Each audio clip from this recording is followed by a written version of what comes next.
परम शांति। परम शांति। सभी का स्वागत है, परम परम स्वागत है हमारी नई YouTube channel spiritual podcast with Anant में। आज हमारे साथ जो है स्पेशल मेहमान जिनका नाम है श्री रमेश भाई पंड्या जी। सर जो है इनका इंट्रोडक्शन अभी मैं आपको बताता हूं। तो बहुत ही दिलचस्प शख्सियत, मतलब स्पिरिचुअलिटी में 50 साल का एक्सपीरियंस, मतलब इतने उनके पूरे जीवन की आज चर्चा करने वाले हैं। उससे पहले मैं आपको बताऊं कि उन्होंने 50 साल के अंदर जो आध्यात्मिक जर्नी के साथ साथ वो Bhabha atomic research centre trauma में जो है वो साइंटिस्ट रहे हैं। 40 साल इन्होंने सीनियर साइंटिस्ट इंजीनियर के तौर पे इसरो में काम किया है। Remote sensing technology in India में बहुत बड़ा कार्य किया है और यूनिवर्सिटी के अंदर प्रोफेसर रहे हैं एडवांस इलेक्ट्रॉनिक्स एंड फिजिक्स के अंदर, और गुजरात साइंस एकेडमी में 10 साल सेक्रेटरी रहे हैं। और उन्होंने अपने ज्ञान का पूरे विश्व में एक जबरदस्त, ये तो सिर्फ उनका ये नॉलेज की बात थी, लेकिन अध्यात्म में जो इनके पास नॉलेज है, जो ज्ञान उन्होंने इतने सारे कम से कम 700-800 लेक्चर्स उन्होंने लिए हैं। और आज हमारा ये सौभाग्य है कि ऐसी शख्सियत आज हमारे साथ है और उनके जीवन की चर्चा करने वाले हैं, अध्यात्म की चर्चा करने वाले हैं कि कैसे ये शुरुआत हुई। एक सीनियर साइंटिस्ट और एक आध्यात्मिक, एक स्पिरिचुअल के इतने सारे कथाएं उन्होंने ली हैं, उन्होंने लेक्चर्स लिए हैं, जैसे हमारे गुजराती में कथाएं कही जाती है, कथाएं, तो वो कथाओं के उन्होंने बहुत ज्यादा होस्ट किए हैं और बहुत ही आज इन्हीं के बारे में चर्चा होगी। तो सर आपका बहुत बहुत स्वागत है।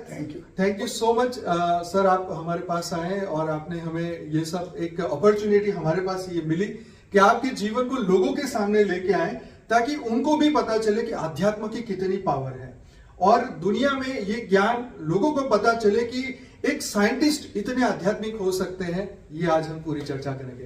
तो सर स्वागत है दोबारा आपका। स्वागत है। परम शांति। परम शांति। थैंक यू सो मच परम शांति।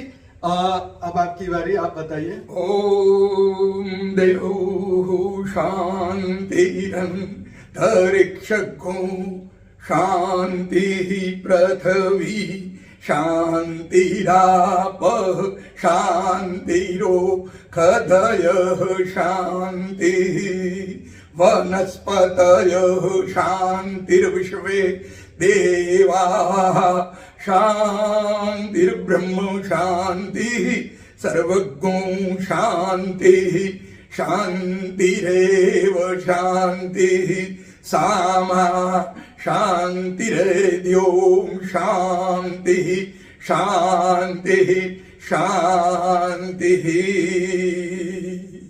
बहुत तो ही परम शांति। परम शांति, बहुत ही बढ़िया आपने शांति श्लोक से शुरुआत की है जी। तो इसका अर्थ जरा समझ लीजिए आनंद भाई और बाकी के हमारे श्रोतागणों के लिए कि देव हो शांति, वो शांति जो दूसरे लोक में है, स्वर्ग लोक में है, वो देखा नहीं हमने, लेकिन है बहुत से लोग, चर्चा होगी आगे। तो जो शांति वहां है वो शांति, देव शांति। अंतरिक्ष स्पेस जो है, हमारे पृथ्वी ग्रह के लिए अंतरिक्ष का प्रारंभ 200 किलोमीटर से लेकर अनंत तक है। तो उसमें से 200 से ऊपर जब हम जाएं, तो जहां हमारे उपग्रह, रिमोट सेंसिंग प्रकार के उपग्रह पृथ्वी की प्रदक्षिणा करते हैं और वो उपग्रह हमारे कुदरती संसाधनों के लिए हमें इतनी सूचना देते हैं। और आप देखिए कि सूचना का मतलब है कि पानी के बारे में, वनस्पति के बारे में, खेती के बारे में, जंगलों के बारे में, खनिजों के बारे में, हमारे पर्यावरण के बारे में जो कुछ माहिती देते हैं, वो उपग्रह 400 से 700 किलोमीटर घूम रहे हैं। वहां जो शांति है, उससे और आगे चलिए 36,000 किलोमीटर जो बहुत स्थिर कक्षा कही जाती है, जहां हमारे कम्युनिकेशन के उपग्रह अब हमारे देश को सतत सेवा दे रहे हैं, रेडियो, टेलीविजन, टेलीफोन, और हमारे खास कर हवामान के बारे में सूचनाएं देते हैं। तो वहां जो शांति है वो अंतरिक्ष में, वो शांति हम सबको, हमारे सब परिवार को, आप सब लोगों को प्राप्त हो। देव शांति अंतर पृथ्वी शांति। पृथ्वी की शांति का मतलब बारिश का पहला बूंद गिरे आनंद भाई, तो उसमें से जो सुगंध प्रकटती है, तो ऐसी पृथ्वी की सुगंध जो कहीं नहीं मिले, ऐसी सुगंध हमारे जीवन में व्याप्त हो। आपह शांति जल तत्व है, वो शीतलता देने वाला एक ही तत्व है, जल तत्व। तो जल तत्व में जो शीतलता है, ऐसी शीतलता हम सबको प्राप्त हो, शांति और परम शांति प्राप्त हो। वनस्पतयः शांति, एक पृथ्वी प्लेनेट एक ऐसा है कि जहां वनस्पति ग्रीनरी है, और वो वनस्पति में जंगलों में रही हुई जो ग्रीनरी है, हरियाली है, वो हमारे जीवन में वो फैले। औषधय शांति, मेडिसिनल प्लांट्स जो है, ये हमारा उपग्रह निरीक्षण और सर्वेक्षण कर रहा है कंटिन्यूअस, तो वो सब में आए हुए मेडिसिनल प्लांट्स हम लोगों को स्वास्थ्य प्रदान करे, निरामय जीवन प्राप्त करे, तभी शांति और परम शांति हम लोगों को प्राप्त हो सकती है। तो ये मंत्र के साथ अब हम आगे चले जाते हैं। सर, मैं ये जानना चाहता हूँ कि एक साइंटिस्ट की शुरुआत जब बचपन में हुई, आपको तो पता ही नहीं था कि एक बच्चा बड़ा होकर इतना बड़ा साइंटिस्ट बनेगा, एक कथाकार बनेगा, तो बचपन में ये शुरुआत कैसी हुई, थोड़ा बचपन के बारे में बताइए। बहुत सुंदर। अभी इसके लिए तो हम दोनों का जो जहाँ उछेर हुआ है, उत्तर गुजरात में जाएंगे। उत्तर गुजरात में महसाना डिस्ट्रिक्ट है, वहां पर मानसा नाम का गाँव है, जहां से हमारे अभी अमित भाई मानसा से है, हमारे होम मिनिस्टर। तो वहां में 1, 2 और 3 साल का था, मानसा में था। मेरे पिताजी पोस्ट मास्टर थे, मूलशंकर पंड्या जी, एमजी पंड्या, तो वो पूरे उत्तर गुजरात में घूमे हैं, बदली होती थी। तो फिर वहां से वसई डाबला गए हम लोग, 4, 5 और 6 साल का हुआ। और मेरा पहला जो स्कूल है वो ऐसे जो बिल्का डस्टी धूल वाला गांव है, ऐसे वसई डाबला में हमने एक शुरू किया। फिर वहां से बदली मेरे पिताजी की बीजापुर में हुई, तालुका लेवल था, तो वहां में 5 साल रहा। अच्छा, 5 साल। तो वहां पर हमने 6 धरण तक बीजापुर में रहे। फिर मानसा आए। अच्छा। तो अभी आपको ये बताए कि ये करते करते हुआ ऐसे कि बीजापुर में मैं 3रे धोरण में पढ़ता था, मुझको टाइफाइड हो गया। टाइफाइड तो उस जमाने में बड़ा खतरनाक था, टेम्परेचर बहुत हाई रहता है, रात को नींद नहीं आती। 3 साल का मैं 9 साल का बच्चा था। तो मेरे पिताजी उस समय मुझको नींद आए, आराम मिले, शांति मिले, इसीलिए उन्होंने महाभारत की कथा, वैशंपाय ऋषि पहले बोला, एक कथा कहनी शुरू कर दी।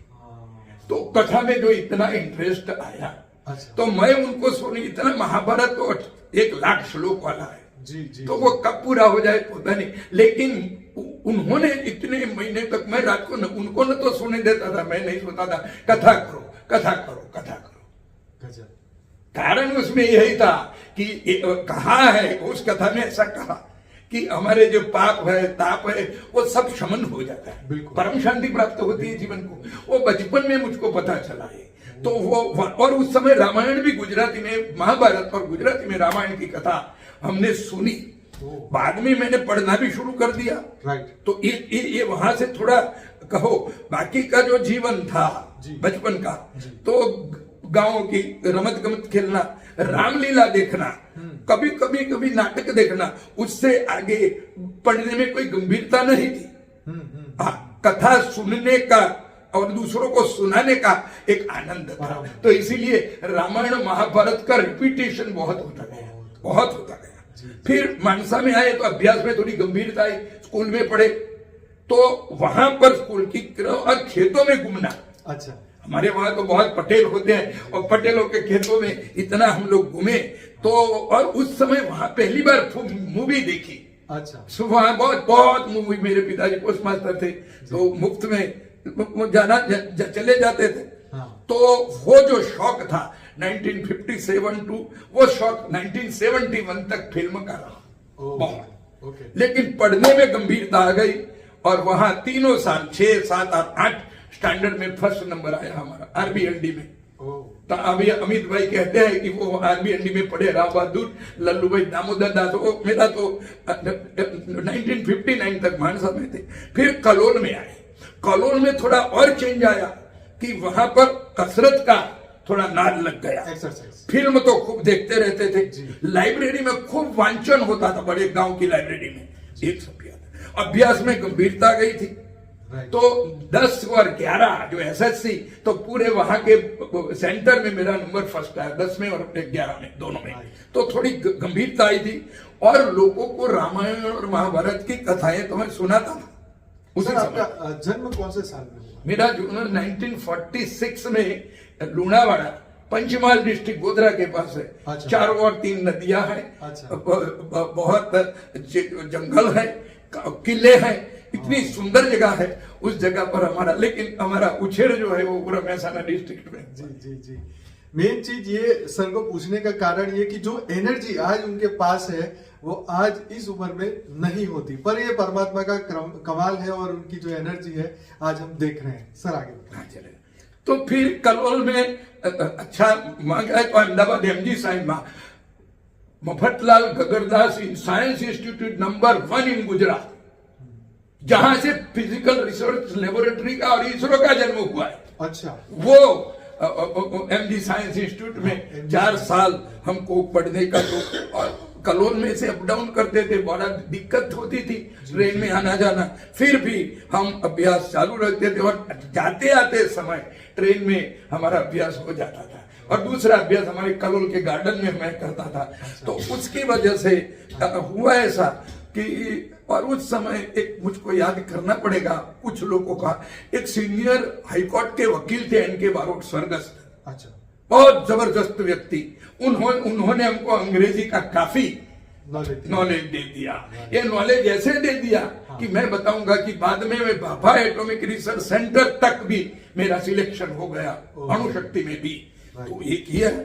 फिर कलोल से 4 साल रेलवे में अप डाउन करते गए और फिल्में तो चालू ही थी देखने की, कथाएं रात को लोगों को कहने की भी चालू थी। अच्छा। और वो कथाएं ऐसी थी, आपको बताऊं, सब लोगों को, पुराने लोगों को तो खास पता है कि महाभारत की कथा का प्रारंभ कैसे करते हैं। वही शंपाए ऋषि पैर बोल्या सुन जन में जय राय, विस्तारी तुझने संभराहु युद्ध पर्व महिमाय, युद्ध पर्व नो महिमा मोटो सुनत प्रायश्चित थाय, एक चिते नर नारी सांभरे पापी पावन थाय, अर्जुन जीए गंडीव नामनो तर्त कर्युरे टंकार, तेनो शब्द त्रिलोकम पहुंचो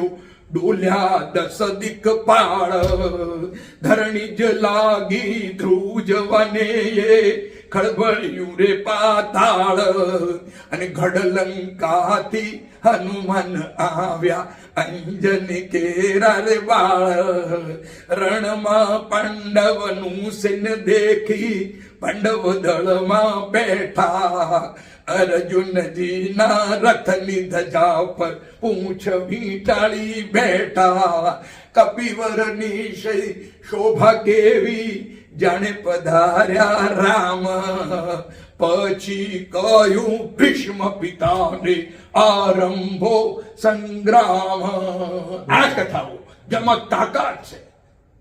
कथा है पुरुषार्थ की ये स्वार्थ की परमार्थ की, सारथी जिसके बने श्री कृष्ण भारत पार्थ की। आ कथा, આવી કથા તમે કદાચ ન માનો પણ 5000 વખતે મેં આ કથા વાંચી અને પછી લોકોને એટલી સંભળાવી છે। वो कह रहे हैं कि 5000 बार उन्होंने ये सब कथाएं लोगों तक पहुंचाई है, रिपीट की है और अपनी उस एनर्जी को गुजराती में सब गुजराती। ऐसे ही राम कथा, रामायण की कथा भी, गिरधरकृत रामायण की कथा में बहुत किया। तो बचपन में यही करते थे, तब तक कुछ संस्कृत का खास आया नहीं था। ओके। फिर हाँ एमडी, फिर शुरुआत कैसे हुई सर? हाँ फिर याद है एमजी में से 4 साल फिजिक्स में बीएससी फिजिक्स कर दिया। बहुत अद्भुत प्रोफेसर थे और उसमें एक प्रोफेसर गीतवाणी, बिल्कुल न्यूटन देख लो, मोटेरा से साइकिल पर आते थे एमजी साइंस में, बिल्कुल न्यूटन देख लो। शादी बाती की नहीं थी, इतने डेडिकेटेड थे कि वो एक आज के जमाने के नेचुरोपैथी में आज के जमाने के वो सबसे अथॉरिटी माने, उनकी बुक है। अच्छा। गांधी आश्रम में पढ़ के ऐसे उन्होंने हम लोगों को इतना सुंदर प्रेम से पढ़ाया। बाकी के बड़े प्रोफेसर थे हमारे एमजी के तो, और उन्होंने इतना बताया कि बड़ौदा में पहली बार इलेक्ट्रॉनिक, पूरे गुजरात में इलेक्ट्रॉनिक्स इंजीनियरिंग शुरू हो रहा है और आप लोगों को बीएससी वालों को एडमिशन मिलने वाला है, वहां चले जाइए। तो मैं बड़ौदा में गया, हाँ। यहाँ से 14 लोग थे एमजी के, तो जी जी। और वहां पर यूनिवर्सिटी हॉस्टल में 3 साल रहे, 3 साल। राइट। तो वहां पर से एजुकेशन टूर्स हुई कुछ, कोयली रिफाइनरी देखी, गुजरात स्टेट फर्टिलाइजर देखा, फिर हमको बंबई ले गए इंजीनियरिंग कॉलेज बड़ौदा वाले, Ratan Shah Simpson, Philips, IBM, Tata computer, उस जमाने 1968 की बात कह रहा हूं मैं। जी जी। Bhabha atomic research centre Trombay, Tata institute of fundamental research, TIFR, Bombay IIT, Bombay airport, उनका जो ITC होता है, तो वो टावर, और ऑल इंडिया रेडियो जो जहां से बंबई में रिलीज होता था, अब बंबई का टीवी स्टेशन बंद रहा था, और सब चीजों को हम लोगों ने विजिट करी। तो भाभा का जब हमने देखा इतना बड़ा जबरदस्त सेंटर, तो मन में एक पहला बीज आया कि यहां अगर कहीं काम करने को मिले तो। और फिर एयरपोर्ट पर जब हम गए वर्कशॉप में सांता क्रूज एयरपोर्ट पर, तो वहां सब विमान जब देखे तो लगा कि कोई विमान में अगर उड़ने का एक अथा तो ब्रह्म जिज्ञासा, ऐसे मन में इस प्रकार की एक जिज्ञासा उत्पन्न हुई आनंद भाई। बस वो चीज वहां छोड़ते हैं हम लोग। और फिर उसी समय यूनिवर्सिटी तो बहुत बड़ी रेसिडेंशियल यूनिवर्सिटी है, इतने प्रोग्राम्स होते हैं सभी फैकल्टीज के, सभी हॉस्टलों के, सभी एसोसिएशन के, तो वहां पर खुले में बोलना, मिमिक्री करना, हाँ, वो सब शुरू हो गए। 1969 में मैरिज हुआ, और तुरंत इलेक्ट्रॉनिक इंजीनियरिंग करने के बाद बड़ौदा यूनिवर्सिटी सबसे पहला भाभा में सिलेक्शन मेरा हुआ है। अच्छा। मुझे मुझे बहुत गौरव है उसका। तो और फिर फिल्म का इंटरेस्ट कम हो गया था उस समय। बंबई में ट्रेनिंग हुई, और बंबई का पूरा माहौल देख लिया, और नक्की कर ली कि बंबई में रुकना नहीं है, अहमदाबाद में अगर, और जिस दिन मुझको भाभा वाले ने अहमदाबाद इसरो में ट्रांसफर दी, तो वो जिंदगी का सबसे बड़ा दिन था। कारण यही है कि यहां से वो जीवन टर्न होने वाला था, वो एक निमित्त अहमदाबाद बनने वाला था। राइट। उससे पहले, क्योंकि मैं तो सब बल्कि के लोग कलोल थे, तो मैं कलोल से अहमदाबाद इसरो में आता जाता था ट्रेन में। और रिमोट सेंसिंग, इंडिया में रिमोट सेंसिंग सैटेलाइट से या उपग्रह से या तो विमानों में से पृथ्वी का जो सर्वेक्षण और निरीक्षण होता है, उनके लिए जितने साधन बनाने थे वो बनाना शुरू कर दिया। तो कलोल से अप डाउन करता था मैं।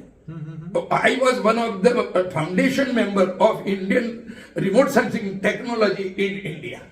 एक चीज आई, तो वो साधन तो बहुत बनाते रहे हम लोग, विमान में उड़ाते थे, क्योंकि वही साधन बाद में ऑटोमेटिकली उपग्रह में रखना था, बाद में वहां में नहीं जाना है। तो लेकिन उनका जो प्रूवन करना था टेक्नोलॉजी, तो हम लोगों ने विमान में बहुत साल तक, करीबन 20 साल तक विमानों में खूब उड़ते रहे साधनों के साथ, और भारत की प्रदक्षिणा होती रही, तीर्थ यात्रा शुरू हो गई। ओम जो जे तीर्थानि प्रचरन्ति श्रुका हस्तानि खंगिणः ते कागु सहस्र योजने वधन्वानि तन्नमसि। तो इसरो का काम चालू था। यूनिवर्सिटी में मैं पोस्ट ग्रेजुएट में प्रोफेसर तरीके वाइस चांसलर हमको बुलाते थे, और अहमदाबाद में मैंने 28 साल तक फिजिक्स, MSc फिजिक्स और उसके पोस्ट MSc में एडवांस इलेक्ट्रॉनिक्स पढ़ाया बच्चों को। तो एक ये बड़ी चीज हुई गई। और उसी समय वो समय था, कलोल से अप डाउन करता था। मेरी बहन ने आकर रात को एक दिन मुझको बोला कि कलोल के बाजार में, 5 हटरी बाजार में किसी प्रोफेसर कथा कह रहे हैं, देख रहे हो, सुनने जैसा है। मेरी छोटी बहन ने बोला। मैं एक दिन बस जिज्ञासा हुई, और मैं बाजार में रात को 9 बजे के बाद कथा शुरू होती थी, अहमदाबाद से प्रोफेसर कोई आते थे। मुझे इतना अच्छा लगा, इस संस्कृत भाषा की जितनी खूबियां हैं, ऐश्वर्य है उसका, वो मैंने मेरे प्रोफेसर डॉक्टर भगवती प्रसाद पंड्या साहब मेरे सदगुरु है, उनसे मैंने पहली बार उस समय रेडियो पे थे, उनके खूब प्रोग्राम आते थे पंड्या साहब के, प्रोफेसर डॉक्टर भगवती प्रसाद पंड्या साहब, अभी तो ब्रह्मलीन है। मुझे यही एक चीज मन में आई, ये संस्कृत जो है साहित्य एक बात, लेकिन इसी संस्कृत का अगर कर्म कांड में खास कर यज्ञ कुंड और पूजाओं में उपयोग हो जाए लालित्य के साथ, और इसी चीज संस्कृत का प्रैक्टिकल दूसरी एप्लीकेशन अगर व्यासपीठ पर हो जाए तो लगता है कि कुछ नया हो जाएगा। बस ये मन में ये दो चीज आई। आप प्रश्न करो। जी जी जी। तो ये उस वक्त आपके दिमाग में ये संकल्प आया 74 में संकल्प। अच्छा 74। विज्ञान तो चालू था, लेकिन ये पहली बार ऐसा आया कि ये संस्कृत इतनी दिव्य भाषा है, देव भाषा है। वो देव भाषा को अगर दो चीजों पर, या तो यज्ञ कुंड या तो सब पूजाओं में, वैदिक पूजाओं में, और दूसरा अगर व्यासपीठ पर से उसका उपयोग किया जाए तो क्या परिणाम आएगा, बस इतना ही जिज्ञासा था। तो मेरे गुरुदेव ने मेरे घर पे, मैंने उनको बाद में नवचंडी के लिए बुलाए कलोल में, अहमदाबाद से।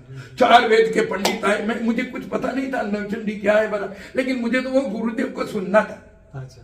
तो कलोल में हमारे घर पे नवचंडी हुई, उनके साथ मित्रता हुई। उनको लगा कि इनको संस्कृत में शौक है, तो मुझको तुरंत बोला कि तुम फिजिकल रिसर्च लेबोरेटरी इसरो में हो तो दोपहर को अगर टाइम मिले तो बाजू में अभी जो पॉलिटेक्निक है ना, वहां पर सचिवालय था, तो बाजू में मेरी कथा चलती है श्रीमद् भागवत की। मैं कुतूहलवश वहां गया, मैं कुछ थोड़ा नोटिंग कर दिया। मुझे लगा ये पूरा फॉर्मेट क्या है कथा का, ये मैंने बिल्कुल मन में बैठा लिया। कोई भी कथा करनी है तो क्या क्या जरूरत है बताना पड़ेगा। फिर मैंने वो यजमान थे ना, यजमान अपने नीचे से गंजी फराक जो बनाते थे वो थे। मैंने उनको इतना ही कहा, आपने भागवत तो सुना, लेकिन मेरे गुरुदेव से अगर देवी भागवत तो सुनो। भागवत देवी भागवत तो मुझे सुनना था, उसको तो ठीक है जो, लेकिन उसको निमित्त बनाया। और नवरात्रि आई तो फिर गुरु जी का वहीं पर देवी भागवत हुआ। ये 2 कथाएं मैंने पूरा इतनी आत्मसात, कुदरती भगवान ने इतनी दिया कि मन में पूरा सेट हो गया। संस्कृत का अभ्यास चालू बाजू पर, अभ्यास का मतलब जो प्रैक्टिकल है, थ्योरी से कोई मतलब नहीं। तो वहां से वो पूरा जो जिंदगी का एक टर्न है ना, वो टर्न वहां से शुरू। तो उस वक्त आप जॉब भी चालू थी? जॉब चालू थी। उस वक्त आपकी उम्र कितनी थी? वो उम्र मैं बताऊंगा आपको 74 में, तो इट विल बी, मैं बताऊंगा आपको रियली 26-27 साल। इतना ही बोलो बस, इतना बस 26-27। तो उस वक्त से आपके अंदर जिज्ञासा आ गई कि मुझे अब यही करना है। तो आप जॉब भी करते रहे और साथ साथ अभ्यास करते? और ये अभ्यास लिखता था। अच्छा, लिखते थे? ओके। मुझको जो कथाएं करनी है तो उसकी मैं पोथियां हस्तलिखित पोथी लिखना शुरू कर दिया। पहला देवी भागवत, खुद ही देवी भागवत, पहला देवी भागवत ले लिया मैंने गुरुदेव का। क्योंकि कारण ये था कि देवी भागवत में 18,000 श्लोक वेदम व्यास जी जब लिखते हैं माँ की वंदना करने के लिए, तो ये श्लोक ऐसा कहता है, सृष्टौ या सर्ग रूपा जगदवन विधौ पालनीयाच रौद्री संहारे चापि यस्या जगदिदमखिलं क्रीडनं या पराख्या पश्यन्ति मध्यमाथो तदनु भगवती वैखरी वर्ण रूपा सास्मद्वाचम विधि हरिगिरिशा रहतितालं करोतु। वेदम व्यास जी ने कहा, जगत का सृष्टि सर्जन, पालन और विसर्जन करने वाली है जगदम्बा, तेरा गुण गाने जा रहा हूं। तो मेरी वाणी जो 4 प्रकार की वाणी है, परा, पश्यंती, मध्यमान, वैखरी, उसमें जो वैखरी वाणी में तू अलंकार भर दे ताकि मैं राज राजेश्वरी का ओम ऐं ह्रीं क्लीं चामुंडायै भगवतीयै पराम्बिकायै राज राजेश्वर्यै महिषासुर मर्दिन्यै चंडमुंडघातिन्यै रक्तविजाशिन्यै, ऐसे जगदम्बा का मैं गुणगान गा सकूं। तो पहला ही वाणी में इतनी तेजस्विता जगदम्बा की कृपा से मांगी। तो देवी भागवत मैंने लिखना शुरू किया। पहला ये मंत्र है मंगलाचरण का, उसमें ही मांगा है कि माँ, बाकी के देव देवताओं का तो ठीक है, लेकिन माँ का राज राजेश्वरी का वर्णन करना है, तो मेरी वाणी में तो अलंकार भर दे। ऐसा करते लिखना शुरू कर दिया। तो देवी भागवत सभी वेद, उपनिषद, पुराण और बाकी के साहित्य के साथ और रेफरेंसेस के साथ, दृष्टांतों के साथ मेरी पोथी तैयार करने में मुझको 9 महीना लगा। आपका एक प्रश्न था, एक कब किया? जी जी जी। गीता जी याद आती है? आप जॉब कर रहे थे तो ये रात को करते थे बैठ? या निशा सर्वभूतानां तस्यां जागृति संयमे यस्यां जागृति भूतानि सा निशा पश्यतो मुने। दुनिया सोती है तब मुनि जागते हैं। अनंत भाई पूरी दुनिया जब जागती सोती थी तब मैं जागता था। बस ये और बस मन में एक ही रटन था पूरा। बस अभी देवी भागवत की कथा पूर्ण हो गई, मेरी कथा शुरू हुई कहीं बाहर, तो मेरे गुरुदेव को बुलाए। गुरुदेव ने मुझको व्यासपीठ पर बोला देवी भागवत तो मैं भी करता हूँ, बड़ा तांत्रिक विषय था। उस आपने 9 महीने में इतना जबरदस्त पूरा कर दिया। मैं आपको नहीं आशीर्वाद देता हूँ कि श्रीमद् भागवत आप 6 महीने में पूरा करोगे। अभी अनंत भाई भागवत श्रीमद् भागवत जी के लिए ऐसा कहा है कि विद्यावताम भागवते परीक्षा। कितना पंडित है, विद्वान है, कुछ भी दूसरा करे, लेकिन भागवत की कथा कैसे करता है गुह्य तत्व को बाहर निकालने के लिए, तभी उसकी विद्वत्ता का पता चलता है। ऐसा भागवत 6 महीने में गुरुदेव ने आशीर्वाद दे दी। मैं फिर बैठ गया। और वहां पर भी जैसे माँ का ही बात थी, तो यहाँ पर तो अद्भुत श्लोक है भागवत जी का। तो सर, आपकी इस जर्नी के अंदर जो आपकी अध्यात्म की जर्नी रही है, आपके फादर का बहुत बड़ा रोल था इसमें। तो इसके सिवाय फैमिली में और भी कोई मेंबर है जो आपको इस जर्नी में सहयोग किया आपने? आनंद भाई, आपका ये प्रश्न अति सुंदर है। ऐसा प्रश्न भूतकाल में जब पार्वती ने किया शिव जी को राम जी तत्व के बारे में, तब राम जी ने शिव जी ने कहा कि धन्य धन्य गिरी राजकुमारी, तुम समान नहीं कोई उपकारी। अपनी धर्म पत्नी को धन्यवाद देते हैं महारुद्र, महामृत्युंजय और कैलाशपति खुद। तो बस आपने इतना सुंदर प्रश्न किया है, मैं हृदय से प्रसन्न हो गया हूं। और तब मुझको याद आती है हमारी धर्मपत्नी सुहासिनी पंड्या, जिनका बैकग्राउंड अद्भुत संस्कृत के साथ था, जो हम लोग उसमें नहीं तब तक गए थे। उनके पिताजी नंदशंकर भट्ट और उनकी माताजी शांताबेन नंदशंकर भट्ट, इनका इतना अद्भुत वारसा मिला था उनको कि संस्कृत की बहुत सी स्तोत्र स्तुतियाँ बहुत सुंदर राग से वो गाती थी। तो वो तो एक था ही। और मेरे हर एक काम में आप देखोगे कि इतने यज्ञ किए जीवन में, लघु रुद्र किए, प्राण प्रतिष्ठा की, नवचंडियाँ करी, सब कुछ किया, शादियाँ भी बहुत कराई, अनेक शांति प्रयोग भी किए। तो उसमें तो मेरे साथ थी और हर एक चीज का स्थापन करने से लेकर पूर्णाहुति तक यज्ञ की। लेकिन ये कथाओं में भी उनका इतना जबरदस्त साथ रहा। हम चर्चा करते थे, मैंने बोला देवी भागवत की, श्रीमद् भागवत की, गुरुदेव की आशीर्वाद के साथ साथ हमारी धर्मपत्नी सुहासिनी पंड्या का इतना अद्भुत साथ रहा। और बाद में तो उनको बहुत इच्छा थी कि व्यासपीठ पर भी वो हमारे साथ रहें। तो हमारे संगीतकार जो जोड़िया धाम हमारे कथाकारों का हेडक्वार्टर है, वहाँ से मेरे संगीतकार आते थे, जिनको पूज्य बापू के आशीर्वाद थे, मुरारी बापू के। तो उनके साथ ये संगीतकारों के साथ भी वो स्टेज पर जितना जो कुछ चल रहा है कथा का प्रवाह, तो उसमें कहीं मानो कि अटका मैं तो उसके मुंह के सामने देखता था और तुरंत वो मुझको हिंट देकर वो करती थी। जितने वेद मंत्र, उपनिषद के मंत्र, स्तुतियाँ है, चौपाइयाँ है, दोहा है, भजन है, धुन है, आरती है, वो सब में वो संगीतकारों को बहुत अद्भुत मार्गदर्शन देती रही सभी कथाओं में। देवी भागवत में, श्रीमद् भागवत में, शिव महापुराण में, राम कथा में। तो मेरी धर्मपत्नी सुहासिनी को मैं बहुत आज याद कर रहा हूँ। आपका ये प्रश्न इतना था तो मैं क्या कहूँ, धन्य धन्य गिरिराज कुमारी। तो इसीलिए मैंने याद किया पार्वती माँ को, उमा को। जब शिव जी ऐसा धन्यवाद देते हैं तो आज आपका ये सुंदर प्रश्न है, तो मैं स्मरण करता हूँ मेरी पत्नी सुहासिनी के। आज भी वो हर एक काम में, धार्मिक काम होता है तो बड़ी प्रसन्न होकर मेरे साथ चल पड़ती है। तो ये जो कथा आप अभी हम कर रहे हैं, चर्चा कर रहे हैं देवी भागवत और श्रीमद् भागवत की गुरुदेव के आशीर्वाद के बाद, तो उसमें मैं मेरी धर्मपत्नी को खूब याद करता हूँ, धन्य धन्य गिरिराज कुमारी। तो वो तो नंद शंकर की पुत्री थी, तो उसको भी मैं आज याद करता हूँ। बहुत बढ़िया सर, बहुत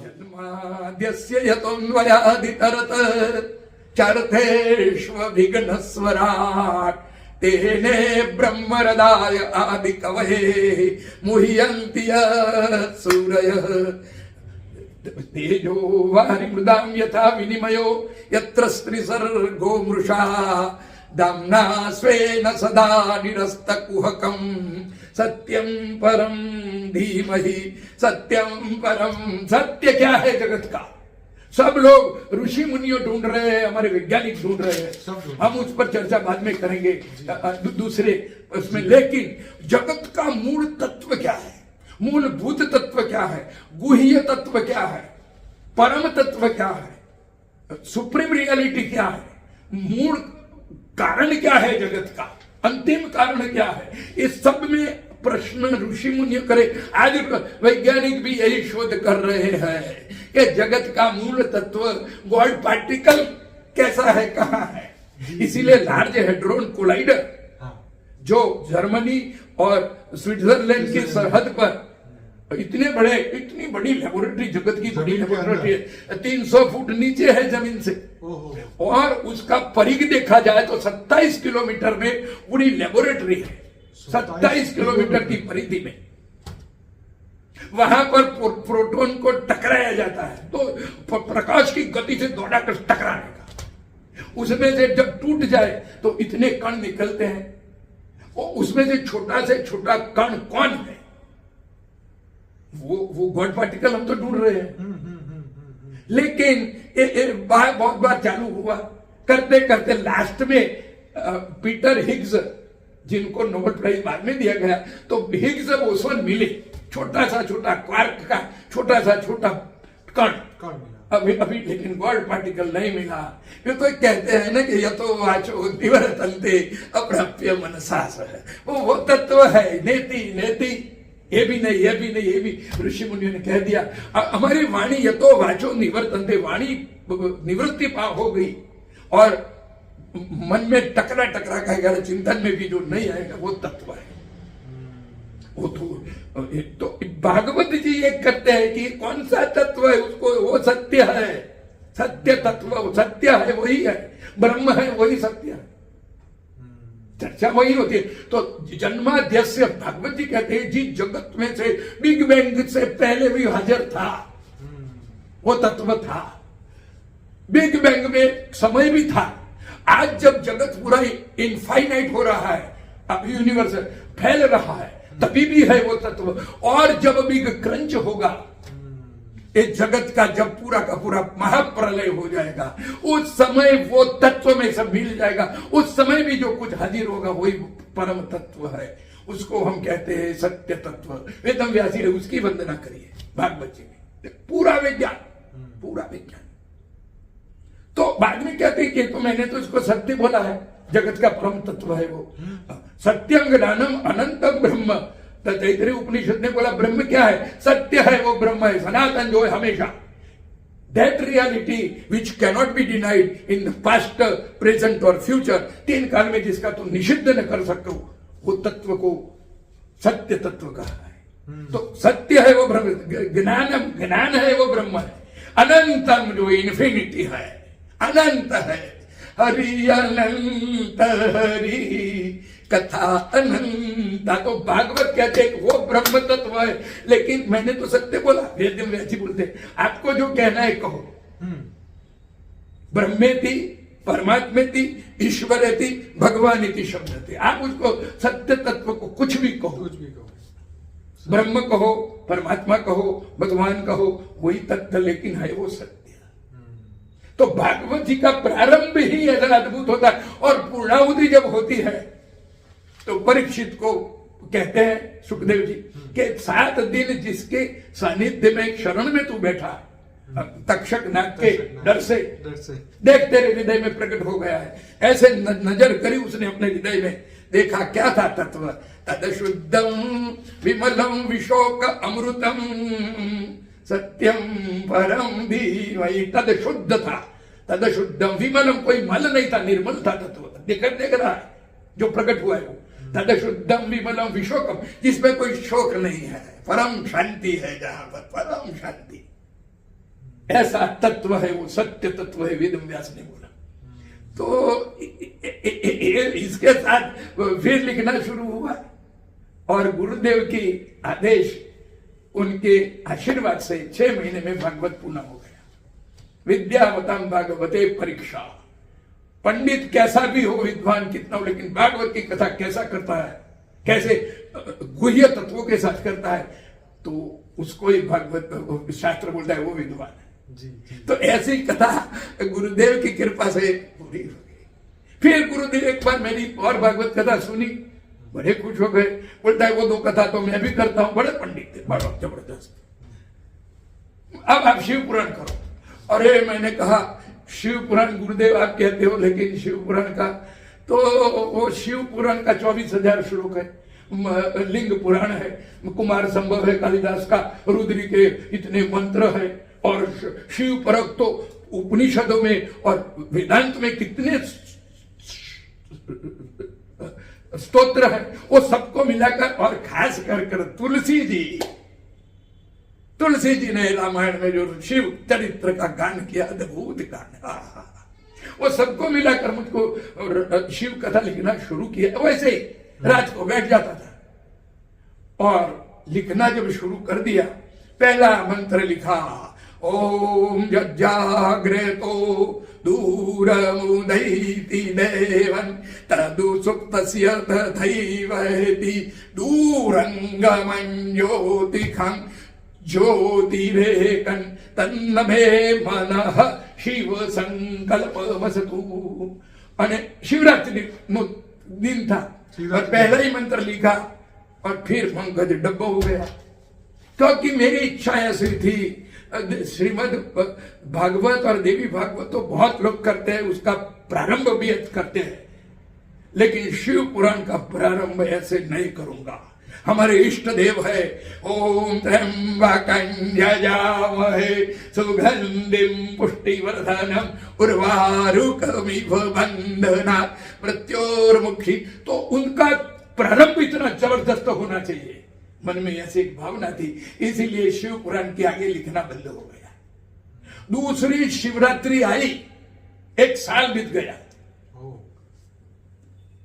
दादा की कृपा हुई, बोले बाबा की, और मन में कुछ ऐसा प्लॉट इकट्ठा हुआ वेद उपनिषदों से कि इस प्रकार का प्रारंभ कर तू शिव पुराण।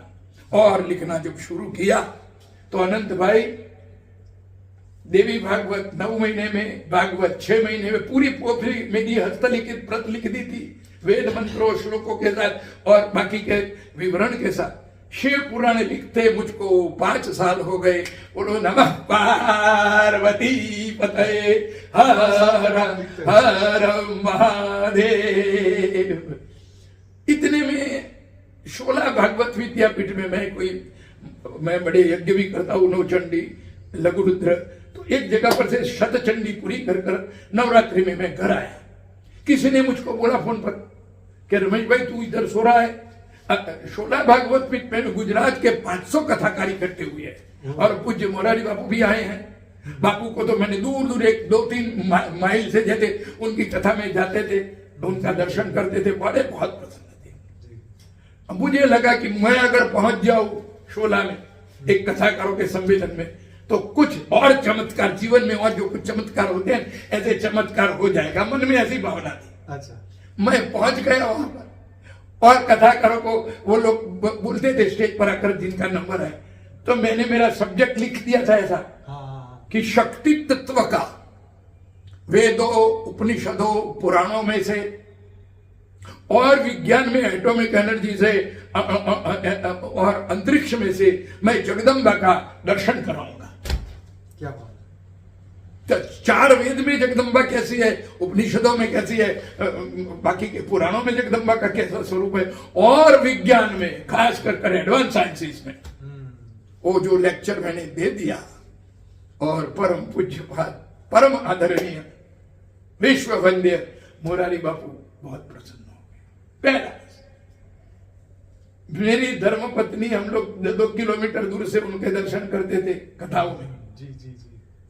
उसी उसी दिन हमारे पत्नी को बोल दिया चलो बापू के चरण में हम पहुंच गए आज। और उसी दिन जिस प्रकार शाम को बापू के आवास में वहां 16 भगवत पीछे में बिल्कुल 10 देख पहुंच गए उनके चरण में। ये जीवन का एक बहुत बड़ा टर्न। कथाएं तो बहुत करते हैं, लेकिन इस प्रकार का बहुत बड़ा व्यापक,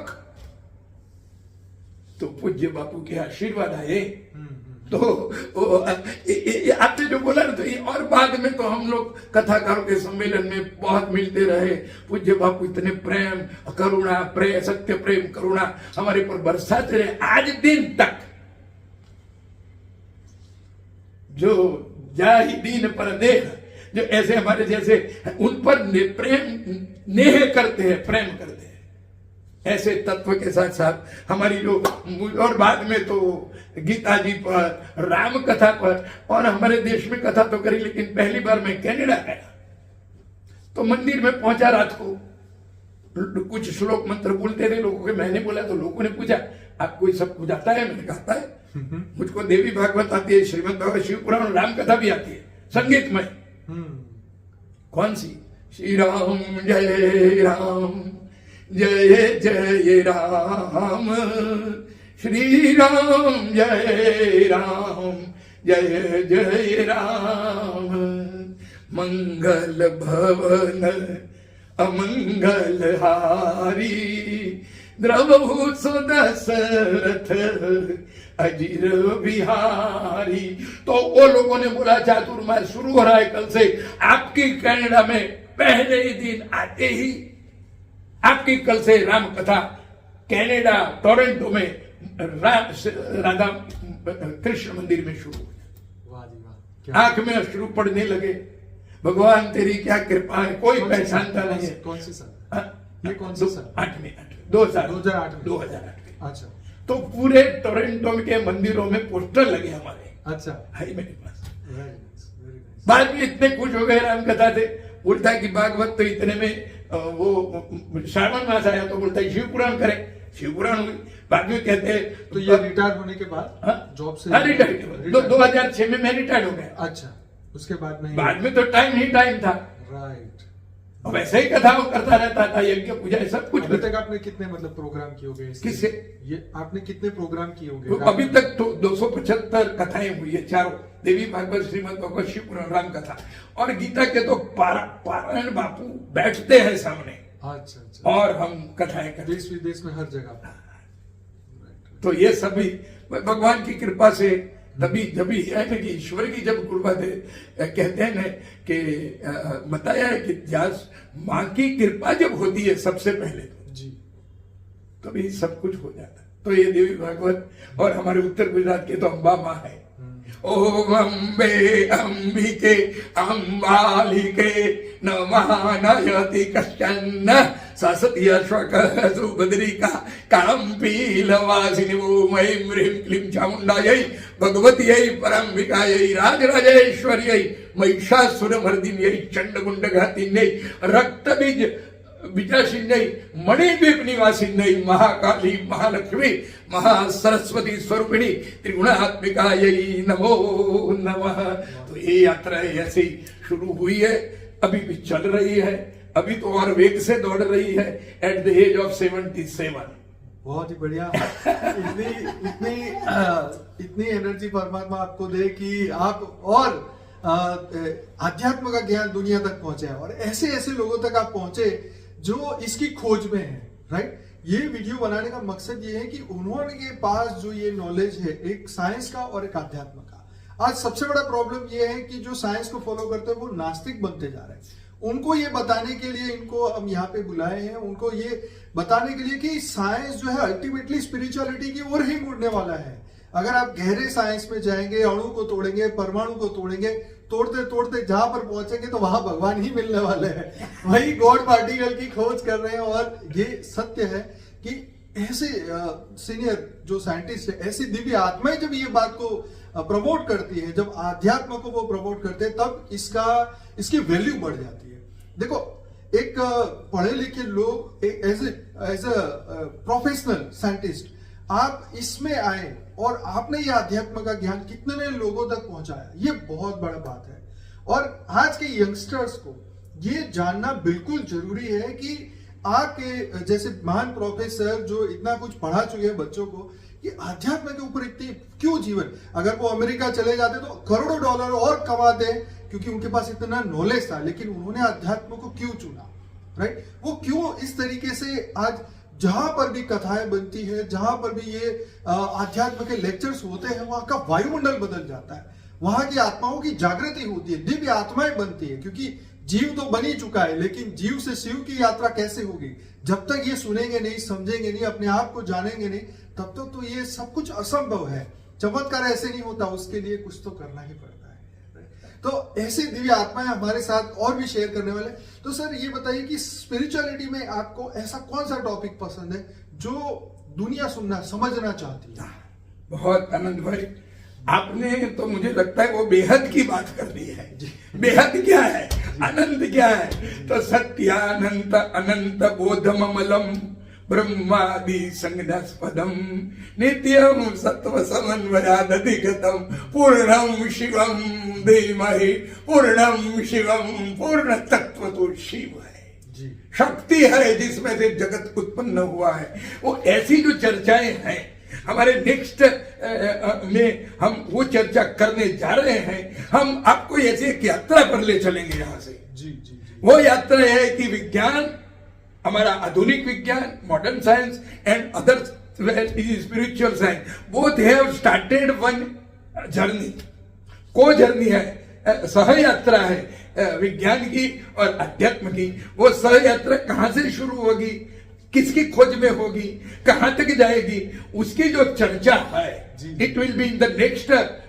और ये सब चीज है ना, हम लोग आप ऐसे पहले यथा तो ब्रह्म जिज्ञासा, आपके जैसे ने पहले से जिज्ञासा करी। बाकी ऐसे लेक्चर्स तो बहुत हो रहे हैं, इतने 774 लेक्चर्स हो चुके हैं अपने देश की सब यूनिवर्सिटियों में, धार्मिक स्थलों में, तीर्थों में, और देश में और विदेशों में भी।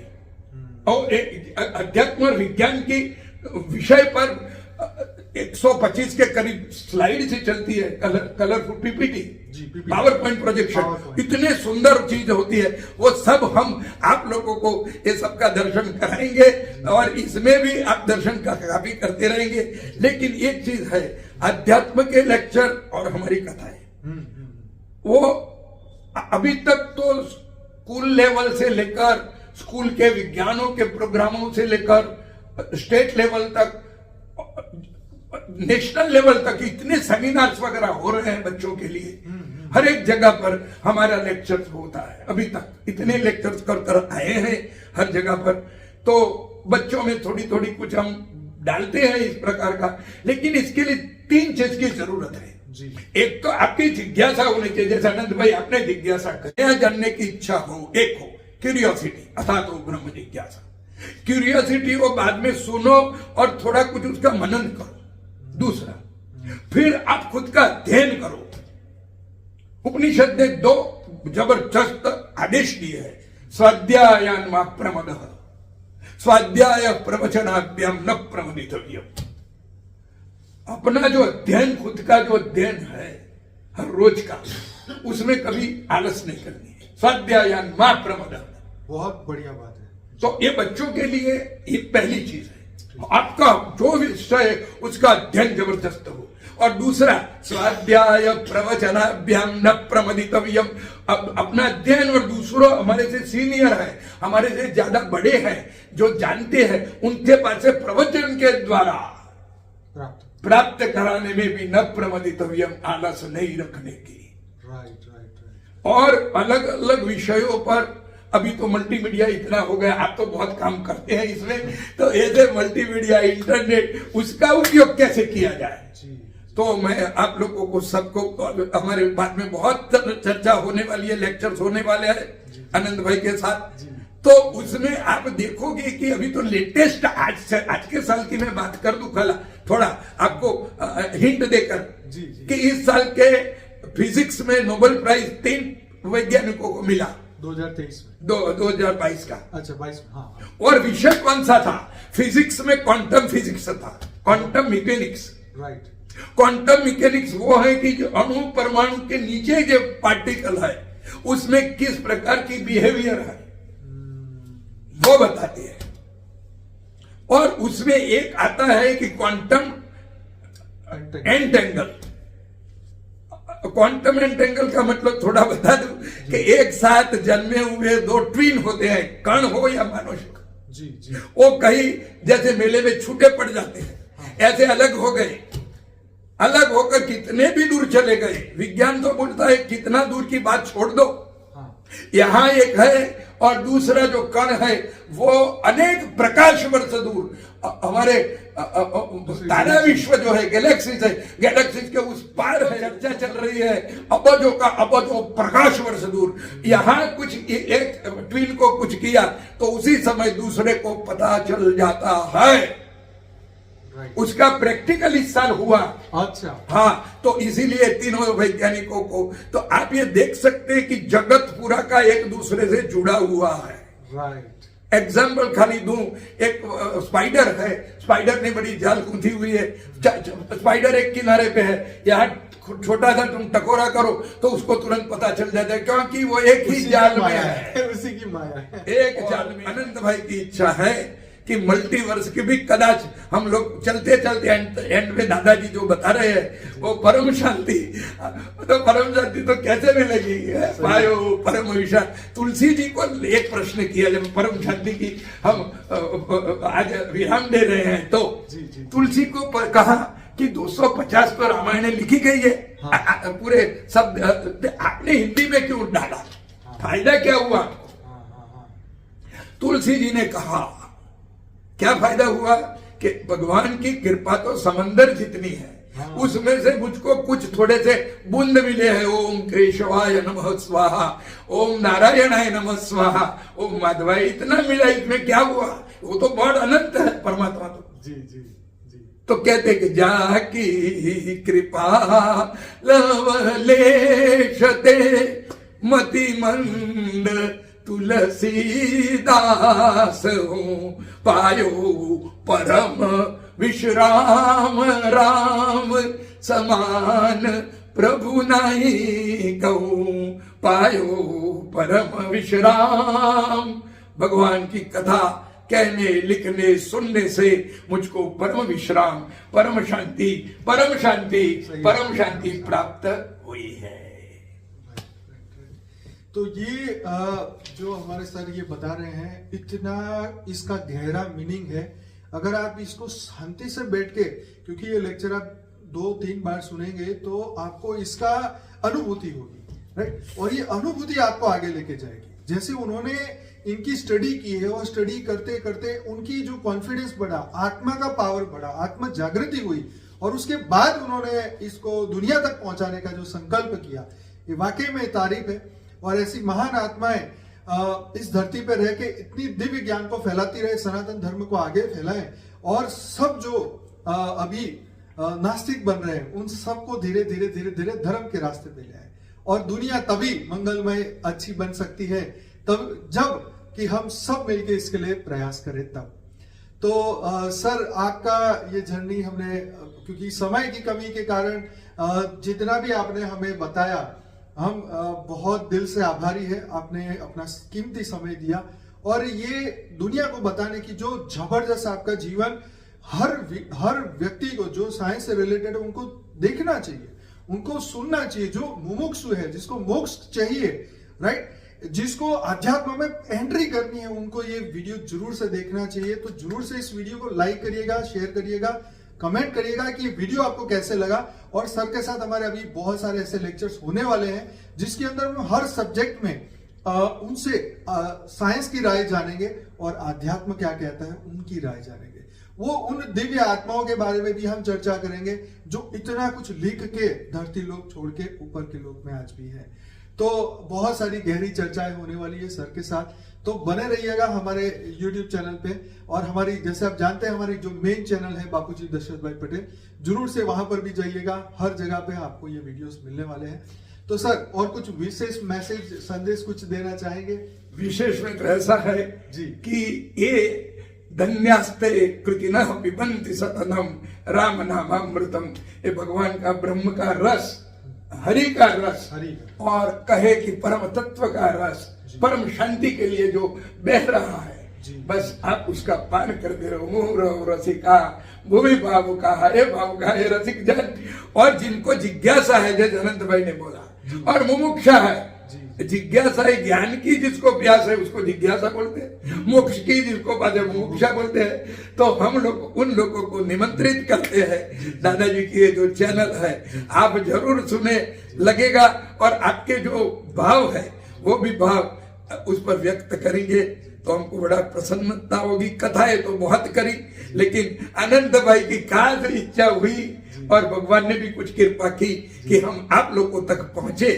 तो चलो भगवान के आशीर्वाद हम ले लेते हैं कि हम क्योंकि देखिए आज दुनिया में यही सब लोग खोज रहे हैं कि सत्य तक कैसे पहुंचे, राइट। दुनिया असमंजस में है, ये सच है, ये सच है, ये वाले सच है, इनको करोड़ों लोग फॉलो करते हैं, इनके पास अरबों लोग हैं, इनको 100 करोड़ लोग, 200 करोड़ लोग फॉलो कर रहे हैं। सत्य क्या है? हम कौन है, कहां से आए, क्यों आए, किस लिए आए, करना क्या है, आगे लक्ष्य क्या है जीवन का, और कब तक हम धरती लोक में हैं।